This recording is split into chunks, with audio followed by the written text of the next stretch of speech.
Hit that bell icon below the video to be notified when new videos come out every Monday. I got that shit nailed. Hey guys, welcome back to my channel. Welcome to this video. I have with me a special guest, a fellow classmate of mine, Thomas Tan. I'll let him introduce himself. Alright, hi, I'm Thomas. I'm a second year computer science student at Georgia Tech. I actually went to the same high school as Horace, so that's where our background comes into play. And so I TA'd for 2 semesters for the intro Java course at Tech, and I'm actually going to be interning at Amazon this winter. Yeah, so let's get started. Yep.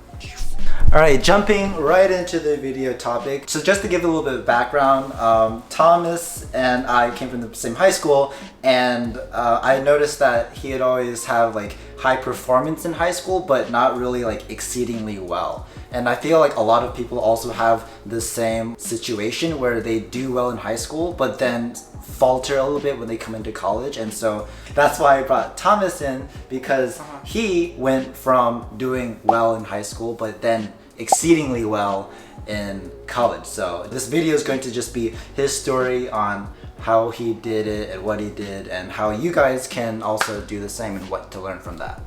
Yeah, so in high school, I was kind of just going along with the waves of the motion.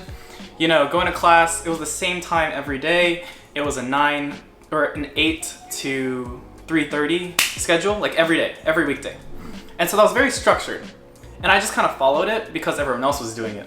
Right. But once I got to college, that's where I was able to pick my own schedule and make my own decisions for myself. And that's where I really felt like I could be myself. So I actually really liked the structure in high school, so I always made my schedules blocks rather than one at 8 a.m., one at 1 p.m., and then maybe one at 6 p.m. Like I made a block of say 11 to 3 where I took all my classes every day.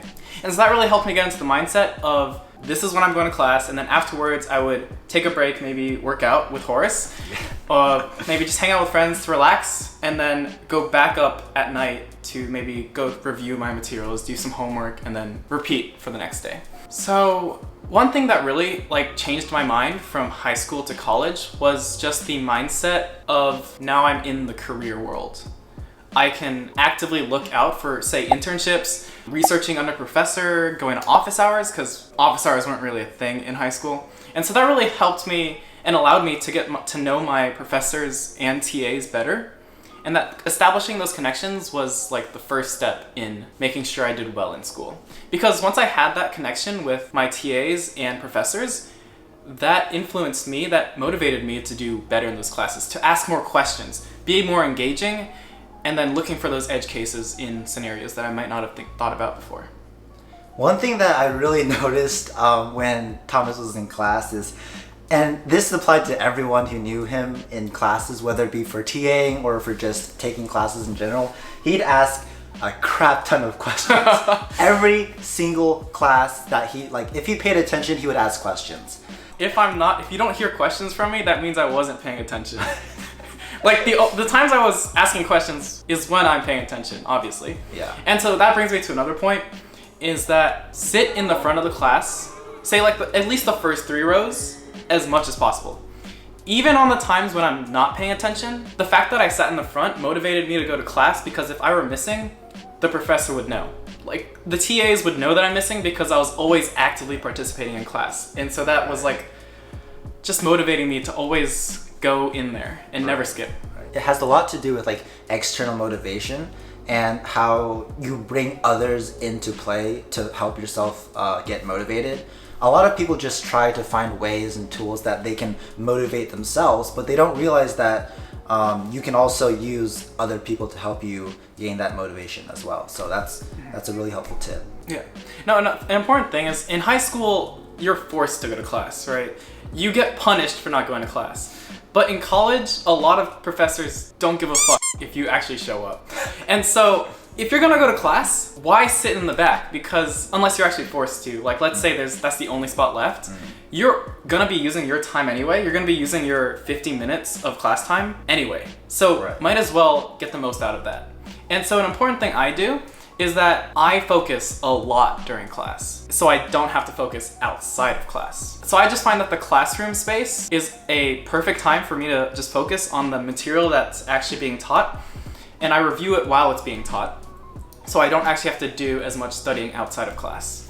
All right, and there's another thing that I noticed, particularly about Thomas in general, but getting stuff done as soon as possible. Whenever there'd be like homework assignment or whatever, he'd be done in like 2 days. Along the lines of that is, I always like to give myself a buffer. So let's say it's due on Wednesday. I like to get it done by Tuesday, just so in the space of Tuesday and Wednesday, I could ask friends, maybe how did they approach this question? If they have trouble, I help them. If I have trouble, like I can still be helped.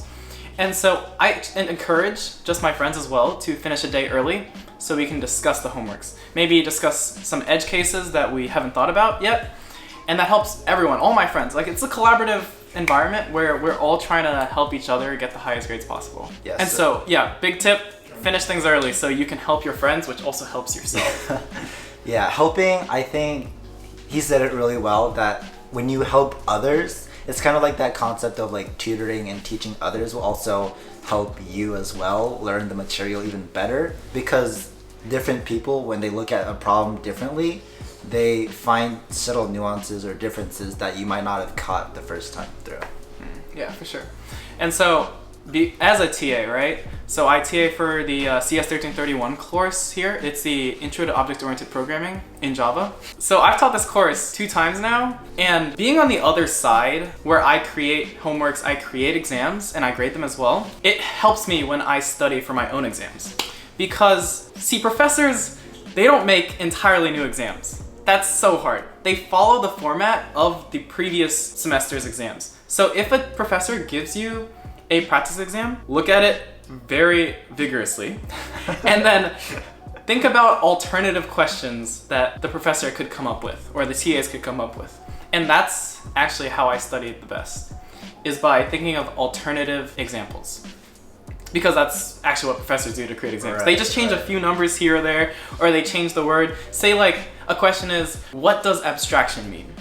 And I think like, okay, well, I know that answer, right? But then what other question could they ask? What is polymorphism, say? And so just thinking about alternative questions, equivalent questions, is just very good of studying. Yeah. Alright guys, thanks for watching today's video. Hope you guys enjoyed it. Hope you guys got a lot of cool tips and great tips from my friend's story here. Smash that like button if you liked it, comment down below, and subscribe to my channel if you haven't already, and I will see you in the next video. Ciao!